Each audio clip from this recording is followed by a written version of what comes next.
Welcome to Keith and I Don't Tread on Anyone. Today we have Bryan Caplan, a professor of economics at George Mason University, blogger for EconLog, and one of the world's leading advocates of free immigration. He has an excellent new book, Open Borders, The Science and Ethics of Immigration. He wrote it with Zach Weinersmith, who did the cartoons. I really had a blast reading this. I can tell you, to be totally honest, I learned more on page 165. I learned more than I did studying in school for 5 years. Mr. Caplan, thank you so much for taking the time today.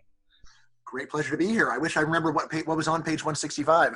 Okay, well, that is my incentive for everyone else to buy it, but it's where you basically say, you summarize utilitarian, egalitarian, Yes. libertarian in one single page. So it's definitely worth the read. Mr. Caplan, when you advocate for free market capitalism, what does that mean? Free market capitalism. So we've got this idea of capitalism, which is basically all the countries where government doesn't run almost everything. And then free market capitalism is the version of capitalism where government does a lot less. Of course, it's a slogan. So as to where you want to draw the line at, with this, if you want to call Hong Kong and Singapore to be free market capitalism, everything else to be less, you could do it that way, or you could say, let's draw the line at a higher point. And so there are no such countries on earth right now. And for me, it's a slogan. And so it's as long as you're clear on exactly what you're saying, it doesn't much matter where you draw the line. But the idea of an economic system where you actually live up to the ideal of having a separation of economy and state, or you're somewhere in that ballpark, that's what I would have in mind. And what is the moral difference between saying having the state run an industry and there being private enterprise? What if I vote for someone who can really give me a lot of benefits through the state? Right, so what's the moral difference between them? Well, there are a few moral differences between them. So most obviously, if it's a government-owned industry, then people have to contribute to that industry whether they like it or not. So, for example, if I don't want to patronize Amazon, I just don't do it. If I don't want to patronize the university system of the state of Virginia, as long as I live in Virginia, I have to do it because it comes out of taxes. So that's one obvious moral difference, is the non-consensual nature of support for government, unless you just want to say it counts as consent just to live within the borders of a country. Although, if that's your standard for consent, then you could go further, say, how about just, you didn't leave the planet, so you consented to whatever happened on Earth. Doesn't seem too good. In terms of other moral differences, of course, it also morally matters how good the consequences are. So I think there's a lot of evidence that the actual performance of private business is far superior to that of nonprofits in general, and government nonprofits in particular. Sure. You wrote an article called "The Anarcho-Capitalist Frequently Asked Questions." Are you an anarcho-capitalist, and why? Right. So I am an anarcho-capitalist, but not the crazy kind. So the crazy kind is the person who says, if I push a button, everything will be great. We'll immediately transition, everything will be wonderful. Or alternately, someone who says, I don't care what happens. And I think those are both naive and silly views. However, the idea that it is not only logically possible, but it's feasible to have a world where what we think of as the basic functions of government are carried on by private industry, I think that makes a lot of sense. And the way that I usually think about it is just say, all right, let's start with the smallest government you can imagine. All right, now let's dial it down 5% more. Can you imagine that? Right. So traditionally, there's been an idea that government has to, at minimum, have a monopoly over police, courts, and the law. And when I meet someone who thinks that, I say, well, we're already below that, because there's a lot of private police right now. In fact, there's more private security than there are police officers in the United States. There are a lot of private courts, so any kind of arbitration system, and that's a big deal, right? And there's a lot of private law. So arbitrators often will not use the law of the government that they're under, but they make up their own rules, right? Or say credit card companies have their own set of rules, or insurance companies, when there's dispute between their clients, they have their own set of rules. So just to say, it's clearly not true that we need to have a monopoly over these things, because we don't have a monopoly, and almost no one is complaining about it. And I say, okay, so once we accept that we don't need a monopoly and we don't have one, then could we have even less? And I have a long lecture where I go over ways that you can do less. And I think, normally you can talk people down to a very low level, and then finally you're left with such a tiny role for government, tiny, even compared to what people previously thought of as minimum. And there's the question of, can you take out the last pin and have the system remain? And I think, ultimately the main problem is just that if people don't expect something to be stable, that destabilizes it. But on the other hand, if people expect it to be stable, that stabilizes it. So an analogy I like very much is, if you go back to Sweden in 1000 AD and propose democracy, and just say, well, instead of, I don't know, with Viking accent, I'll make the Viking accent like a modern Swedish accent. Instead of just having a Viking, a warlord here, why don't we go and all write down names for who we think should be the leader, and whoever gets the most names will be the leader, right? And imagine all the Vikings laughing in your face and their horns of ale tipping over with delight as when you say that, and they tell you, that's a stupid. And obviously, whoever's the strongest warlord will kill whoever wins, and they'll take over. It wouldn't make any difference. And 1000 AD, that's true. On the other hand, imagine going to the modern Swedish cabinet, and someone says, well, maybe if we don't win the next election, we should just murder our opponents. And in that case, people laugh at that idea, right? And what has changed is just social expectations about what's normal. And I say that in a world where people are used to the idea of government running police, law, and the courts, then to try to privatize those would go up against this problem of it's going to be unstable because it's just totally different from what people expect. On the other hand, if you imagine a world where people take this for granted, then I say it would be very stable, right? And then there's the question of, how can you go from one to the other? That's one of the hardest questions in social science. All we can say is Sweden went from Viking warlords to what they have today. Right? It took a while, but similarly, I say we can go from a world of government to a world of free market anarchism, not overnight, not violently, but just by shrinking the state and getting people used to things until they take it for granted, and till the point where someone who says that he's going to use violence to establish his rule seems not like a bad man, but like a fool. Excellent. Say that I am someone who just really only cares about the poor. I think the middle class are generally taken care of, the rich have their own thing, but I only care that poor people have opportunities in life, and no one is too poor to live or to live with dignity. Why should someone like me support free markets or capitalism? Right. So let's go back to my book, Open Borders, because the heart of that book is saying that right now, there's an enormous amount of totally avoidable poverty on Earth caused by government regulation.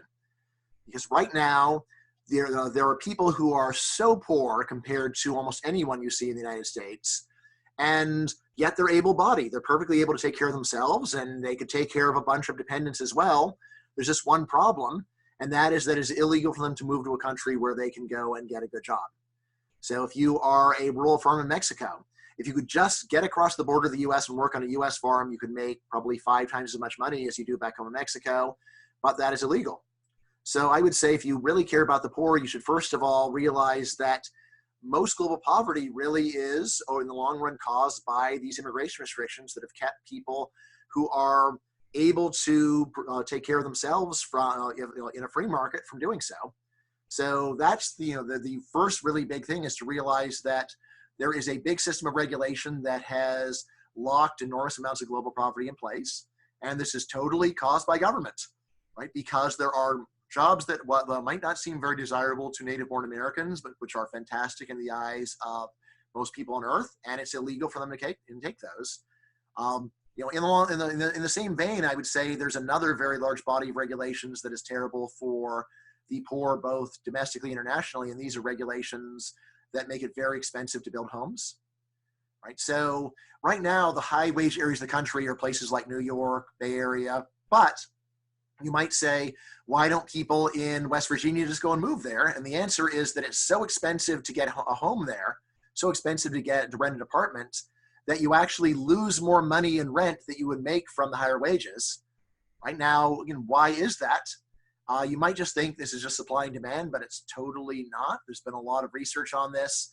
And what's going on is that the construction business would love to build an enormous amount of cheap housing. However, Government does not allow it. Government makes it very hard to get permission to build. There are a lot of restrictions on things like how high you can make your buildings, how much of your land you can use, right? And standard estimates say that if you get rid of these regulations, or really just dial this level of regulation in these desirable areas of the US down to the normal level, that this would lead to a dramatic reduction in housing costs in desirable areas and a very large increase in total production of the country. So I actually have this thought experiment where I say, imagine we went and deregulated the housing industry. As a result, the housing supply doubled and the price of housing fell by 50%. What share of Americans would call this a disaster?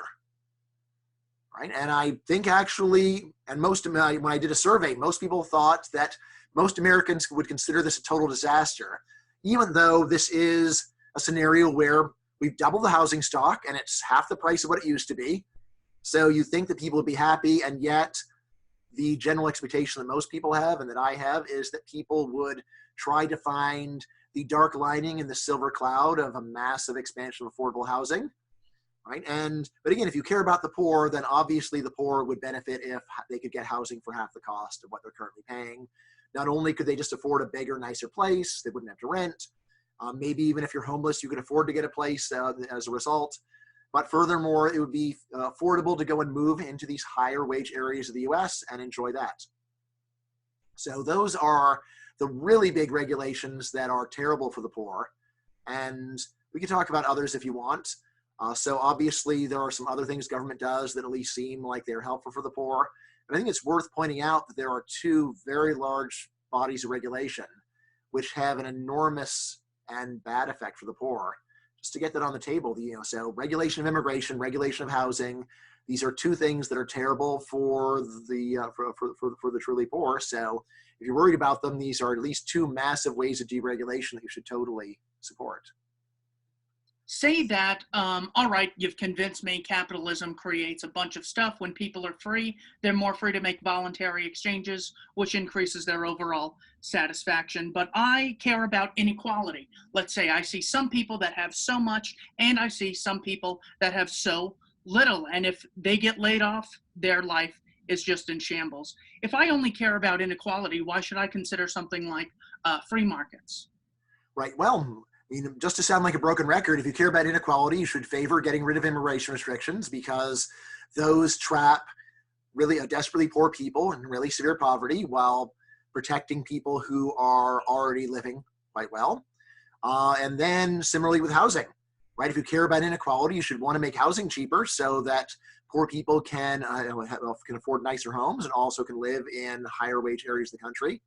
So that would be where I would start. I guess I would also, let's see. So, I mean, in terms of other things to consider, I would just ask, so what exactly is the complaint about inequality? Is it really inequality per se that's bothering you, or is it poverty? So it's also true that the best places on earth to be poor are the richest countries. So the poor in rich countries are a lot better off than the poor in poor countries. So if your real concern is just that some people have a low standard of living, then again, I would say that free market capitalism is really good for creating more wealth. If your concern is simply with inequality per se, then I would just say it's complicated. There's a bunch of things that government does that increases inequality. There's a bunch of things that government does that reduce inequality. And so, minimum, if this were a concern, you should start with all the things government is doing that make inequality worse, and join me in trying to get rid of those. Sure. Another aspect is, say that I'm someone who just is so terrified of monopolies, a small percentage of wealthy people gaining so much power over an industry that the entire populace is left at their mercy. If I am just so terrified of private sector monopolies, why should I consider free market capitalism? Right. So just to start, if you're afraid of monopoly, I would say that you really should compare public monopoly to private monopoly. And so there are a lot of cases where the government owns an industry and controls it. So many countries have government telephone monopolies. So most of Africa prior to cell phones had government telephone monopolies. And in large part as a result, hardly anyone in Africa had a phone because the government did a very poor job of running it. So of course, right now we have a system where government runs about 90% of the education system. So, like if one owner, or one, like having 90% of the 90% of an industry counts as monopoly, I would think that the education system would count. Of course, the post office, government monopoly as well. Illegal to actually deliver first-class mail, even if everyone who's directly involved favors that. So minimum, I would just say to compare private and public sector monopoly and just be aware of both. But the deeper thing I would say is that private sector monopoly, is a problem if government has made competition illegal, which it often does, or at least if they hinder competition. Once again, so in the construction industry, it's very often illegal to go and enter and try to compete against existing sellers of housing. So you've got that kind of thing going on. But on the other hand, I would say if it's just that a private business has succeeded because they've offered consumers a better deal than anyone else, then I would say this is actually nothing that makes sense to complain about. So when you think about Amazon, I am continually baffled that anyone is mad about Amazon. Right? So I just say this is the best store that has ever existed in human history. By far, I don't even see how you could really argue it. It is an endless source of cheap, convenient products, right? And yet, people somehow manage to find something bad about it. There is the interesting puzzle. How can they have such a great market share and yet still be continuing to serve consumers so faithfully? You might think they would say, oh, we've won. We don't need to give you a good deal anymore, right? And this is often a fear about monopoly is, sure, they get to be number one by being good, but once they are number one, then they can become bad. I'd say, really what we see is that firms like this generally are always looking over their shoulder because they know that if they stop not only being good, but they have to keep trying to improve to stay ahead of whoever might catch up with them. So when you think of it that way, then you realize that private sector monopoly, where they just get it by making consumers happy, is not only not a problem, it actually is the source of many of the greatest things we have in our lives, right? And furthermore, now, something that I did not anticipate 30 years ago when I first started studying economics is that we would come to a world where there are numerous famous monopolies that give their product away for free. Google, this is a machine that simply provides all human knowledge of the universe, does it for free. You can search all you want endlessly for text, for pictures, videos, and what do they charge? Nothing, right? YouTube, similarly, they charge nothing. Some of these are freemium where you get a fantastic product for free, and if you want an even more fantastic product, you pay a few dollars a month, and then there you have it. So this is what we generally see with private sector monopolies, is that they got there for a reason. Sometimes the reason is that they got the government to ban competition, but the ones that people are complaining about right now, it's almost entirely just that they deliver a great deal and people are amazingly ungrateful, right? So 30 years ago, I would have been surprised that you would see famous companies giving their product away for free, but I'd be even more surprised that people would be so angry at them. And even 10 years ago, I was thinking, all right, well, good. Google has finally knocked this idea that big business is bad out of the American public because it's just so obvious that it's great for them. But I was wrong, and it turns out that people can be angry about anything.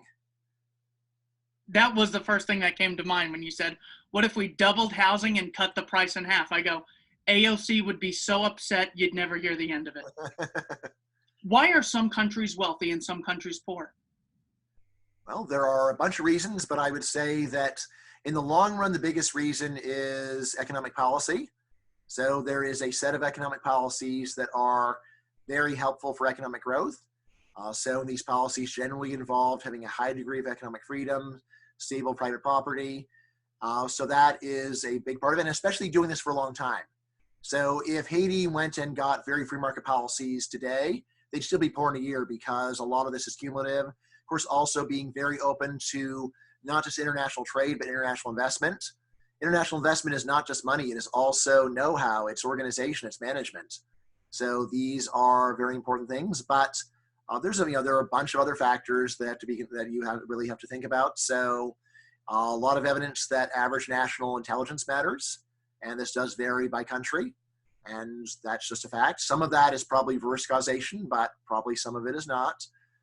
Just location matters too. So being in the tropics seems bad for a bunch of reasons. You got tropical disease, you've got So just hot temperature makes it hard to work in most occupations. There's a book about Singapore arguing, I think pretty convincingly, that air conditioning was very important for Singapore to develop and would have been hard without it. And then obviously, if you step back further, a really big fact is science and technology. So in the year 1 AD, you could have had totally free market policies, and yet they still probably would have been really poor compared to France today, because they wouldn't have, that be just having free market policies doesn't immediately give you science and technology. Over the long run, I would say that it probably does, but that too is complicated, and it does seem like you'll get periods of stagnation, which may have something to do with policy, but that's far from the only thing. And then finally, you start getting the ball of technology rolling again, right? So you've got that, and a bunch of other things. So war obviously is really bad for economic development, so that can really hold things back, especially if even when you have peace, people are worrying about that another war is going to break out. So there's that. And then there's just things like savings rates. So if people in your country blow through all their money really quickly, and you don't have, that by itself is likely to retard your economic growth. You could just get international investors, and it would be very wise to make them feel very comfortable, but still seems like simply being in a different country by itself tends to reduce the amount of investment you get. So it's important to get investment domestically. That really helps. So there's that. And there's plenty of other things. So possibly religion makes some difference too. So what's the religion in your country? There's a long debate about whether it was really helpful to be Protestant versus Catholic. I think at this point, there's a lot of doubt that matters, or at least matters anymore, but you've got that. And I guess I would say the honest answer is name any factor and it probably matters somewhat, right? So people like to have really simple models, but in terms of, I often think in terms of, yes, right, but what could you do, in terms of policy? And that's where I would say, in terms of policy, you want to have a very high degree of economic freedom, and you also want to have a peaceful foreign policy so that you are not getting your country destroyed in conflicts. Again, of course, there's isn't the best way to have peace to prepare for war? It's maybe sometimes. A lot of times it's not. A lot of times preparing for war causes a war that wouldn't have happened otherwise because you terrify other countries. I always like to say that the Soviet Union got very safe when the Red Army collapsed, because the only reason they were in danger really was that the rest of the world was terrified of them because their army was too scary.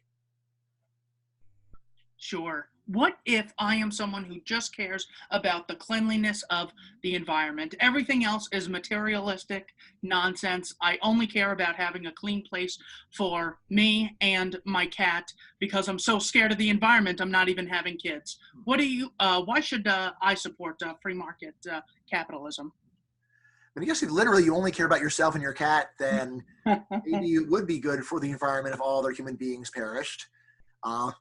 Right? So if by definition a good environment is whatever it's like without humans there, I would just say that seems like a very strange view. I doubt more than a few people actually even hold that view.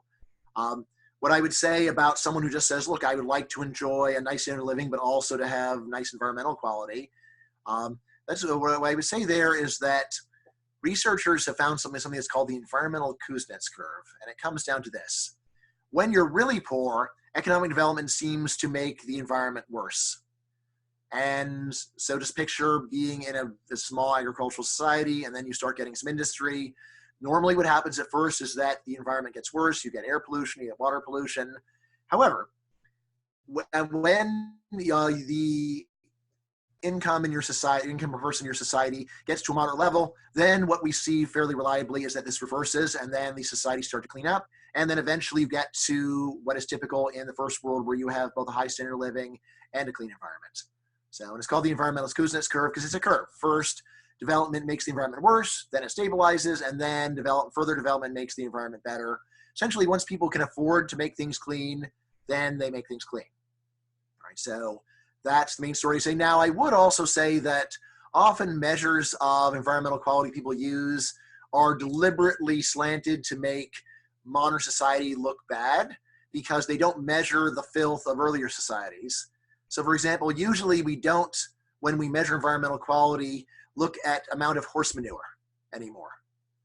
But what did the internal combustion engine do? It cleaned the horse manure off the streets. So 100 years ago, let's see, all right, 120 years ago, let's say, just to be safe, the streets of New York City would have been completely blanketed in horse manure, which is not just unsightly and malodorous, it also spreads disease through flies and all kinds of other disgusting things like that. And the internal combustion engine, this went and basically made the horse obsolete after time. And so it indirectly got all that horse manure off the street. Now, in modern measure of environmental quality, we just take for granted that we don't have horse manure everywhere. But if we were doing a broader measure, not of particular kinds of emissions, but of how does the air smell overall, how breathable is the air, right? Then we would see that capitalism and modern technology in combination have improved things a lot more than even that simple Kuznets curve would have you think. If we were to embrace a pure system of free markets and capitalism, who would protect the workers? So what I would say is there's no who that protects the workers, it's rather a what. It's competition. Right? So right now, of course, most workers get very little protection from the government. Right? Really? Yes. So who protects Tom Cruise? You know, like who protects Tom Cruise? Right? But who protects lawyers? Right? So who protects engineers or computer programmers? For all these cases, there's some laws in the books, but they're so irrelevant to what the occupation is. So almost no computer programmer is working for anything remotely close to minimum wage. So minimum wage is not protecting him, right? And similarly, so if we're a matter of the computer programmer feels like things are not safe for the job, yes, you could go and call up OSHA and wait around and see what happens, or you could complain or just find another job. So even now, in practice, almost everyone just relies upon competition to take care of them. And even when you complain to an employer about something, there's a tacit threat, which is if you don't deal with my complaint, then what? I'm going to call the government on you? Sometimes, more often it is, I will be a dissatisfied worker if you don't address my concerns. And then when I get in a good opportunity, I'm going to leave. And this is what most employers are worried about, is that their workers will be dissatisfied and will leave. And I would say the same principle goes for lower skilled workers as well, is that it is the competition that protects them. There are, of course, a lot of laws that would at least apply for lower skilled workers, like the minimum wage. Although there, I would say that when you really study the economics, you realize that it's a lot more complicated than the usual view. Usual view just says that you're an oppressed worker and the government comes and helps you and then you're helped, the end, right? But almost every economist who has looked at this says it's more complicated than that, because if all you needed to give a low-skilled worker a good life was a $15 an hour minimum wage, why stop there? Why not 25? Why not 50? Why not 100? Right? And this, eventually almost everyone will say, all right, well, you made it $100 an hour for a fast food worker, then maybe the job would disappear. And that's a very reasonable thing to think. All right, but then wait a second. Well, what makes you think that a $100 minimum wage does cause unemployment, but a $15 per hour, $15 per hour minimum wage does not cause unemployment? And I have to say, I've never gotten any halfway decent answer to this, right? So anyway, similarly for a law that requires that you give all of your employees health care. This is something almost everyone likes, and yet this does not in any way mean that an individual worker gets health care, because it essentially just says that employers have to either give you health care or not hire you. And obviously, they may very well make the decision to not hire you, right? When people are thinking about hiring a nanny, then it's pretty obvious that if there's a bunch of regulations about the hiring of nannies, a lot of people say, forget it, I'm not going to bother. But somehow they imagine that for businesses, they don't think this way.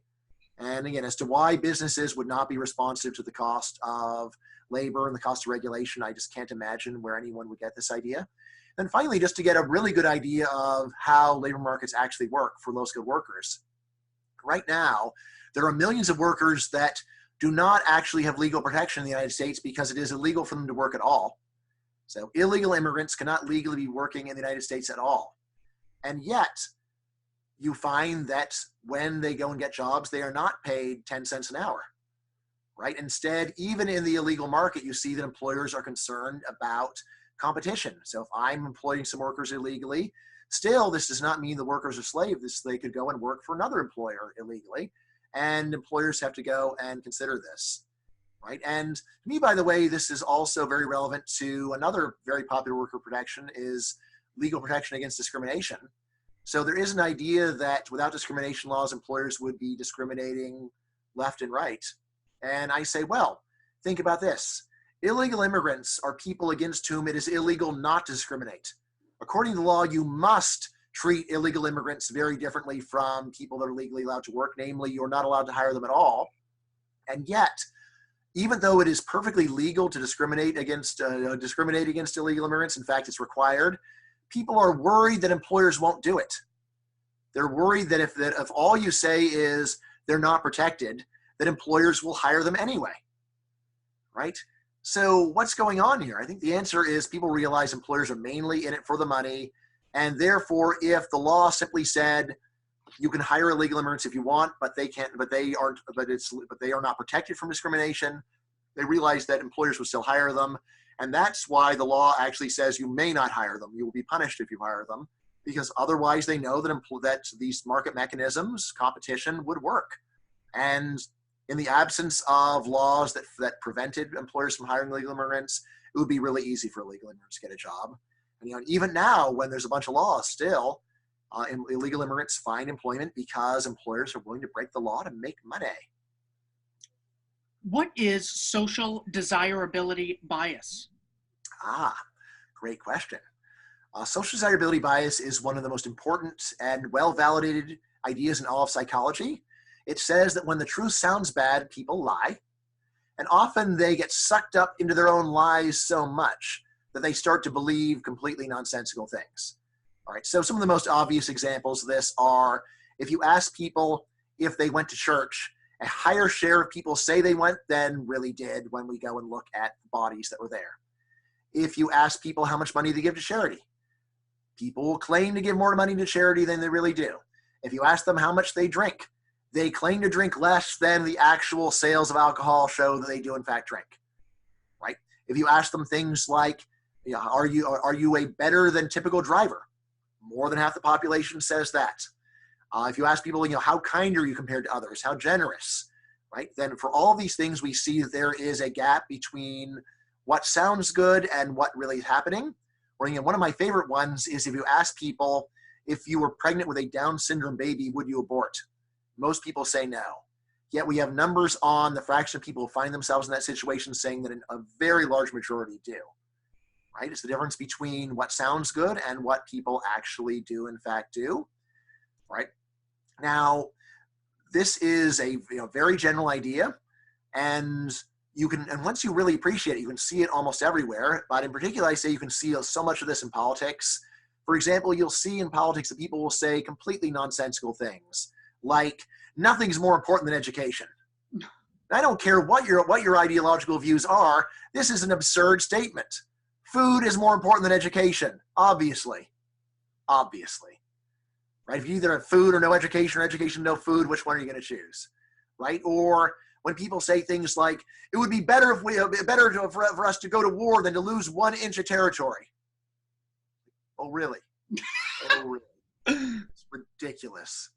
Who cares? 1 inch of territory is not very important, and the war would be terrible, right? And and once again, you can obviously see that when people are talking about war, politicians make a bunch of statements that are cheered with great vigor by their people, saying, "We will die before we surrender." And yet, what does every country do when they actually have to choose between death and surrender? They surrender. So perhaps the most obvious case being Imperial Japan, when their rhetoric of death and their glorification of death is off the charts, and yet a couple of nuclear bombs get dropped, and well, there's death, and I don't know, it'll be all right. So that's what we see, right? And I say that when you listen to the justifications that people give for a lot of government regulations, government ownership, when you actually listen, it really just does come down to social desirability bias, and it's that people say what sounds good without really thinking about whether it will work well. So sometimes I think people are lying. I think more often it's just that people have heard the lies so much that they actually have internalized them.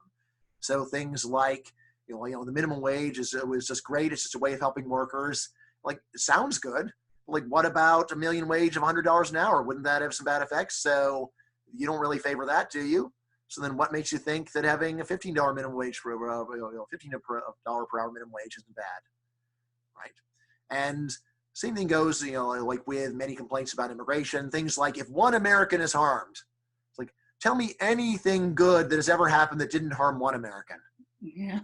Like Uber harmed many more than one Americans. The mechanization of agriculture harmed many Americans. So what, we're not going to allow any kind of progress if there's one person who shares my citizenship who's harmed by it? Again, it sounds good. It's the kind of thing you'd say in a speech, but it's ridiculous. I want to get into open borders, the science and ethics of immigration here. Now, I did some research, and Garrett Jones, who works at George Mason University, has written a response to your book saying incomes in the United States would fall as much as 40%. Bernie Sanders was on, oh gosh, I'm sorry, it just slipped me. I think Vox.com, and he said, this is actually a conspiracy by the Koch brothers to bring in low-paying jobs in order to stifle competition so wages can't go high enough. So I'm someone who just cares about poor Americans. I see poverty all around me. How can we take any more, for heaven's sake? Right. So, two things. All right, so there's the very silly Bernie Sanders argument, which, just to back up, so let me just explain how exactly it is that immigration increases the wealth of mankind. So the idea is that you have a lot of human talent trapped in poor countries, and if you move it to rich countries, virtually overnight, the workers don't just earn more money, but they produce a lot more. And they don't consume all the extra stuff they produce. Instead, they sell it to other people who then partake in the benefits. So when a Haitian moves from Haiti to Florida, they go and get a job at a restaurant, and suddenly they are producing much more value than they were back in Haiti because they are saving the time of people with much higher value. Or if a Mexican goes and works, moves from a farm in Mexico to a farm in the US, suddenly they are earning 5 times as much money because they're growing 5 times as much stuff as they did under American management on an American farm rather than under Mexican management on a Mexican farm. Right, now notice this is not the silly argument that more population equals more production. This is the sophisticated argument that when you move people from a low productivity area to a high productivity area, the production of the world goes up as a result. Right? So this is the way that immigration increases wealth. Now, when economists have measured how much does the wealth go up by, the normal answers are enormously for 2 reasons. First of all, a lot of people want to move. By most estimates, 1 billion plus people want to move. And when they do move, their productivity increases enormously by a factor of, say, 5. So if you move a whole lot of people and their productivity goes up by a lot, this means that the production of the world goes up by a whole lot. So a typical estimate would be something like you double the production of the world ultimately in a world of open borders. All right. Now, when people start worrying about this, so there is, of course, the story that no, production wouldn't really go up. There's something wrong with that. Now, Garrett Jones actually in his critique, he accepts that. And then and what he says is that, all right, so that math seems to work out, at least in a simple model, but the simple model is his, by the way, so it's not just any old simple model, it's his simple model. But then there's the question of the distribution of the gains. So what Garrett says is that we could imagine a world where everyone moves to the United States, production of the world doubles, but then he says that the people who are currently here would get a lot poorer. All right, and why is this? Because he says that based on other estimates that there'd be very little inequality, and so as a result of having very little inequality, while the average would double, the Americans would find that they are getting a small increase over this doubling of the world average, right? But since they'd only be getting a little bit more than the world average, that would still be less than they're currently getting right now. Right now, Americans would probably be earning several times what the global average is. So suppose Americans are earning 5 times the global average. Garrett's argument is basically like, well, Americans afterwards would get basically like 10 or 20% more than twice the world average, right? Or the current world average, and that's less than what they're getting right now. So my reply to that is this goes against all of our experience with large increases in production in the past, and we have a bunch. So we have the Industrial Revolution, very large increase in production, and the gains did not primarily go to factory owners. The gains were very broadly spread. Right? Similarly with vaccines, the gains didn't primarily go to people that manufacture vaccines or invent them. They go to all the people who didn't die. The internet, the gains didn't primarily go to computer programmers.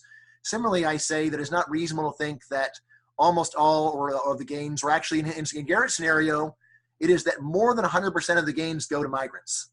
I say that is totally unprecedented. We've never seen anything like that before in human history for any large gain in production. So, and again, his story is literally that there'd be a doubling in production of the world, but more than 100% of the gain would go to the immigrants. I say that's just unprecedented, so it's a totally unreasonable prediction, but I do see where he's coming from. Now, Bernie Sanders, where he's coming from, it's unclear. He doesn't quite say that we should just forget about everyone else on earth and I only care about Americans, right? So he's still enough of an old line Marxist to feign being an internationalist, but it's more along the lines of it would be worse for them too because we'd be undermining the international labor movement or something like that.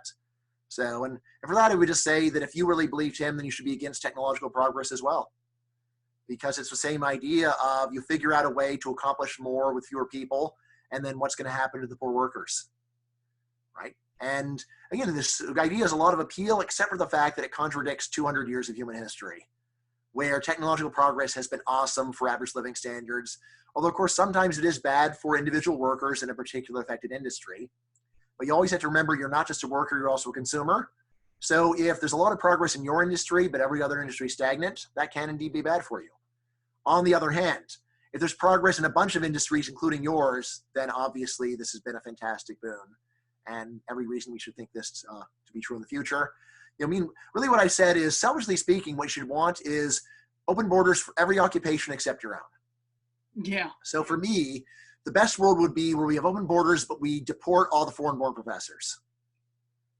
Right? That would be ideal for me, because then I would get all kinds of great stuff produced by people that are not professors, but there would be much less competition in my field, and so I would have more money to spend on a much better basket of goods. Right? So there is that. But when you put it that way, you realize, all right, but what about the deal where there's open borders for all occupations, including your own? And I say that that is, especially in the long run, a fantastic deal. I wanted to get into the mindset of someone who's passionately in the closed borders position. And he says, can all 7 billion people on the planet just wander in and walk around the roads? Can they set up tents and sleep on my side of the street forever? In other words, at some point, we only have a scarce amount of resources, whether they're provided coercively by the state or not. If we have so many immigrants, heavens, how can we possibly take in all these people? Right. So, I mean, totally fair question. What I would say is, if all 7 billion came today, it would be a complete disaster. However, all 7 billion are not going to come today. We have a lot of historical experience with how migration actually works. And the normal pattern is that if you open up immigration between two countries that previously didn't allow it, at first it's just a trickle. And then it gradually snowballs. And over the course of years and decades does become a large number. But in that case, it's fine because it gives industry plenty of time to build the new housing, create the new jobs. And, you know, like, is this a pipe dream? No, this is what happened in the United States a bunch of times. Right? So this, you know, so the United States, when it got independence, would have had about 1% of the current population that it has now. What happened was that partly there's natural population increase, but a lot of that is immigration. If 300 million people moved to the US in 1789, that would have been a disaster, right? And people would be starving in the streets. However, when you do it over the course of centuries, you can multiply population 100-fold, and it's not only is it fine, it's awesome, right? And now, with, you know, for the question of, would this mean that people could sleep in tents and so on? No reason. You know, there's no reason at all that this could not still. You can still have vagrancy laws and other things like that. So, I mean, right now, of course, it's legal for anyone in the U.S. to move to New York City. There's a small amount of homelessness there, although it has very little to do with the fact that you can move there, and a lot more to do with policy of the New York City government. But you know, what I would say is that in terms of things like people sleeping on the streets, there's already a bunch of laws that are around to deal with that kind of thing. And if you're wondering, like, wouldn't people just move to the most desirable place? It all depends upon real estate costs. So there's right now a lot of people want to live in New York City, except for the cost of living. Right now, of course, if we had both open borders and heavy deregulation of housing, then there would just be a very large building boom. But even there is a limit to how fast you can build a whole lot of housing, but it's a lot faster than people think. right? So we can see how much housing they're building in Texas where regulation's very light, right? And we could do a lot more than that if we really actually wanted to, right? And if demand was there, right? So, but anyway, so, are there examples of this, or how does this work? So, my favorite example I talk about in the book is in 1902, the U.S. Supreme Court declared open borders with Puerto Rico, an area much poorer than the United States. At first, only a few thousand came, but then more came and more came. It snowballed. And now, about 100 years later, more than half of people of Puerto Rican descent live inside of the 50 United States. But there was never any big problem. There was never a big problem. This is a way that Puerto Ricans who did come, they were very seamlessly integrated. They found a much better life for themselves. And along the way, they made Puerto Rico basically the richest place in the entire Caribbean. There was a hurricane, so that throws off the comparison a little bit. But Puerto Rico was not a very rich part of the Caribbean when the U.S. took over, and now it's virtually the richest part. And so it's not that brain drain went and ruined it or anything like that. Instead, allowing that open border not only let a lot of people leave and make money, but also allow the people that were left behind to go and enjoy a lot of other benefits. And so it looks like it's been not only great for the leavers, but great for the stayers too. Sure. I recently went to Mill Avenue, a place in Phoenix, Arizona, and I hadn't been there in like 10 years. And the first thing I noticed is that it went from like being like an all white, all English speaking town to like basically now it's a lot of Indians are there, and very few people speak English. One thing that just Indians from India. Indians from India, correct? Yeah. Yes, thank you. So the first thing that hit me was, do I want this for the entire country? Of course, the libertarian in me says, I don't like something. I have a voluntary or violent way of trying to go about solving it, so I can just do anything I want. However, I did see the fear that is in a lot of people's minds when they say, my entire country's changing, the culture's changing. These people don't necessarily, we can't even speak the same language, let alone the same values. Do you think, how do you respond to the major cultural downside that might happen as a causal result of an open border policy? So I'd be very surprised if a large area of Indians had many people that didn't speak English. I can believe that English isn't their first language, but so literally they actually didn't speak English at all. No, I'm sorry, they were not speaking English. I'm sure they all probably spoke English, but it was not the language they were speaking amongst each other. Right. So I would say that first thing, huge difference between English not being the language you're currently speaking versus not speaking at all. So, cultural gap between someone with two languages, one of them being English, and someone who speaks only one language is in English. So between these two scenarios, I'd say these are night and day scenarios actually for purposes of assimilation and labor force participation and just being able to interact. So, in any case, in terms of language, this is something where there's good data on it. And it comes down to this. So people that arrive in the U.S. as adults not speaking English, they've never actually become really fluent, right, with much frequency, because learning a new language fluently when you're adult is hard. However, 100 years ago, the second generation immigrants, their kids, learned to speak fluent English, and this remains totally true today. Right? Now, when would this cease to be true? I'd say that it would cease to be true if you get an enormous number of immigrants from a country where they all speak the same language, and they are also very geographically concentrated. On the other hand, if you get a lot of immigrants, but from a lot of different countries where they don't speak the same language, then again, English remains the focal language. And of course, around the world right now, English is already the focal language to the point where you can be a tourist almost anywhere on earth, and still very few countries do struggle as an English-speaking tourist because you can almost always find some people that do speak it. So anyway, I would just say that this is something where especially market forces, but also just the desire for people to get a better life for themselves. I guess that's kind of a market force. But all of it is just cultural transmission mean that there's actually a very high level of linguistic assimilation. And I'd go further and just say that when you go and look at second generation immigrants, the degree of cultural assimilation is also very high. So I would just say, again, this is not the kind of thing that makes too much sense to worry about. See, when people worry about assimilation, usually what they do is they look at second generation migrants and they find any differences between them and the native-born population. And they're never hard to find. And I say that's not a reasonable metric of assimilation. What you want to do is to create a continuum where you have, say, the average person in India is at 0, the average person in the US is at 100, And then you go and say, where would you put second generation immigrants from India on this 0 to 100 scale? And I'd say probably you put them at about somewhere between 80 and 90. So to me, that means we have 80 to 90% assimilation, which is fine, more than enough for almost any practical purpose. And I say, if you need more than that, then you're just being unreasonable, right? And especially when you realize how much cultural change there is over time. So I think my parents are both in their 80s. How culturally comfortable do they feel in America right now? Not at all. And it's not because of migrants primarily, it's because young people that are descended from them are too different from them. Right, so they grew up in the 1930s, and they got a certain way things were then. And then what happened is there were many parts of their culture that they failed to convince the younger generation were worthwhile. And so culture changed, right? And I say this kind of cultural change is just the flip side of freedom. I have this slogan saying, you have no right to your culture. Why not? Because culture is other people.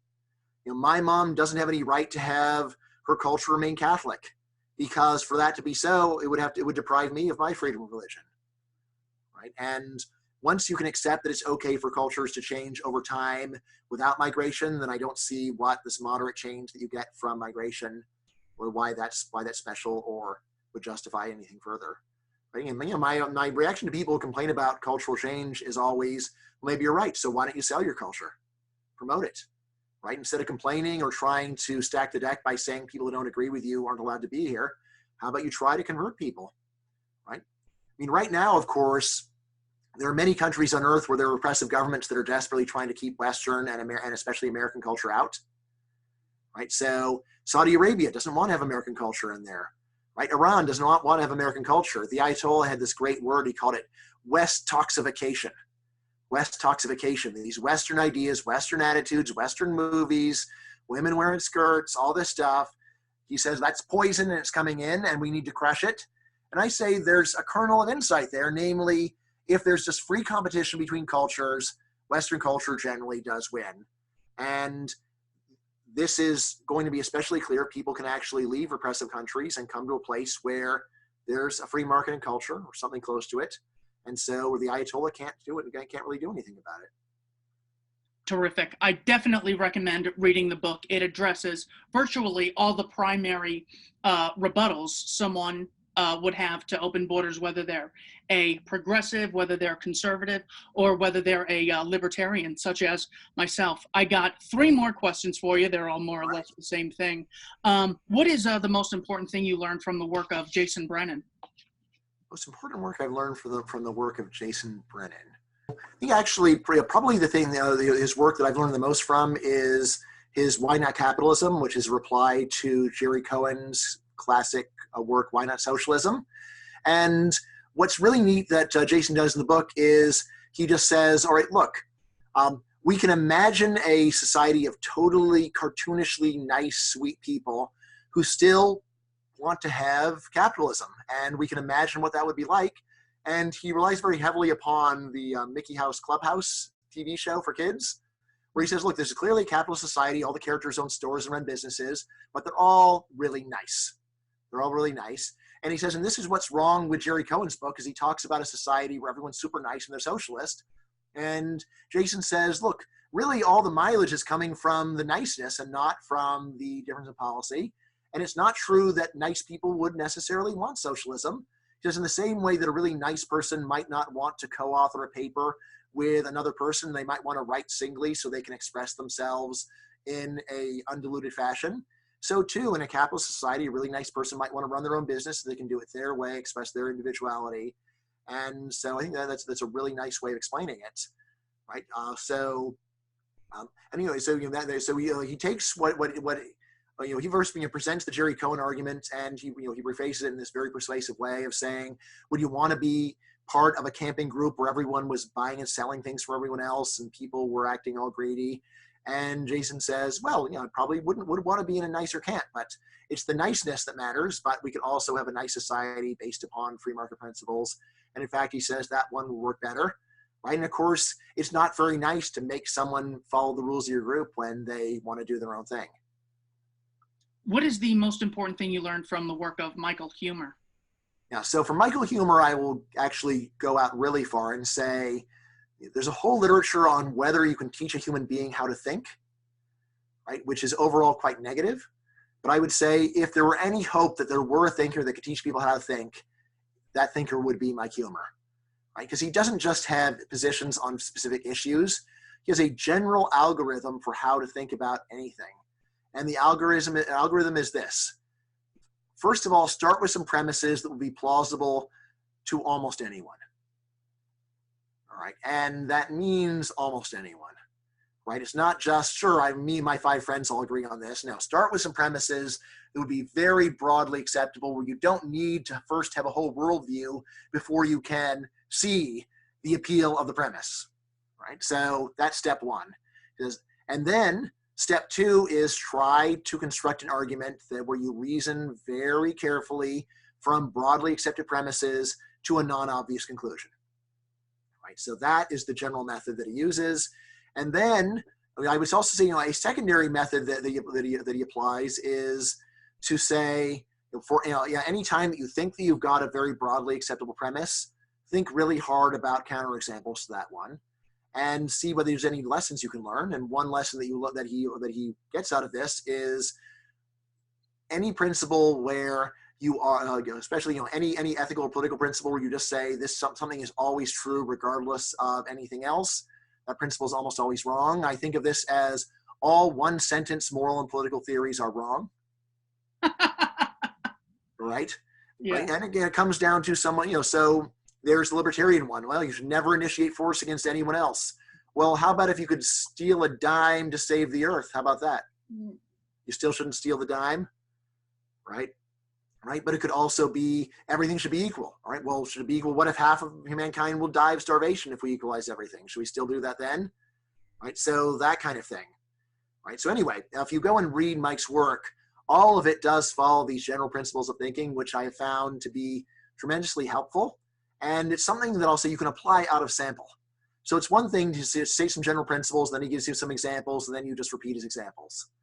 But I will say that you can apply this Huemerian method to new questions, and I often have, right? And I have used this to get rid of many of my ridiculous and dogmatic views, because often there was some philosophical principle that I held, and then I just thought, well, would this make sense to someone? Who does this make sense to? Like, well, this premise makes sense to 5 people. Well, why do I even believe it? Is it actually all that obvious? And normally, no. I mean, I believe it because I got really excited when I was young about this, and I've been barking it out at other people ever since. Okay, well, so let's stop doing that, and let's see, is there any principle? What principles would seem obvious to almost anyone who was not in the grip of some other ideology, right? And so, I mean, I've applied this to many other issues, and I think I've just gotten a lot of mileage out of it, just for personal growth and for understanding the world. So, for example, I don't think until he actually reviewed my book, The Case Against Education, I don't think Mike Huemer really wrote anything notable on education. But if you read the book, you'll see that it's very Huemer influenced, because so much of the book is about trying to find premises about the education system that will make sense to almost anyone. Things like, if you could either get learn the material in a class but not get an F in the class, or you could get an A but not learn the material, which would actually be more helpful for your career? This is something, so Mike didn't teach me to ask that, but this is the kind of question that you start asking once you take Mike Huemer's thought seriously. And it does lead very naturally to, yeah, well, most people would rather have the grade without the learning than learning without the grade. And that, along with many other similar questions, are really the inspiration for the book. And yeah, the book also has a lot of research in it, but a great part of it is just trying to start with premises that would be plausible to someone who wasn't dogmatically convinced that every class you're taking is pouring skill into you.